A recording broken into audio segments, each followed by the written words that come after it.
जय शिवराय मित्रांनो, माझ्या भूतकरू आणि नव चैतन्य ज्यांच्यामध्ये आहे, नवीन रक्ताच्या मला वाघांना एक विनंती करतो, तुमचा एक मोठा भाऊ, एक मित्र म्हणून, मुलांनो वेळेत सावध व्हा, व्यसनाच्या आधी जाऊ नका।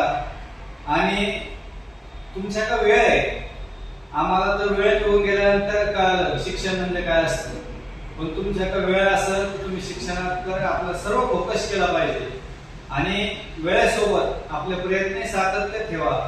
आपण नक्की यशस्वी होणार, पण आपलं मन तन त्या आपल्या स्वप्नामध्ये आपण समर्पित केलं पाहिजे आणि सातत्याने आपण जर कष्ट केले तर नक्की आपण यशस्वी होऊ। रोज सकाळी लवकर उठा, व्यायाम करा आणि आपला अभ्यासावर लक्ष केंद्रित करा।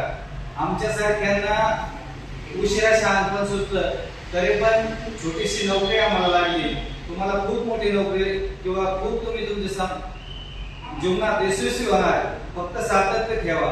आपण ज्या गोष्टीकडे फोकस करतो त्याच्यावर फोकस ठेवावा आणि आपल्या वेळेसोबत आपलं तुमचं सर्व समाजात कर्तृत्व मान पान तुम्ही सिद्ध करावा, फक्त आळस ठेवू नका। एवढीच माझी तरुण मुलांना, माझ्या वाघांना विनंती आहे।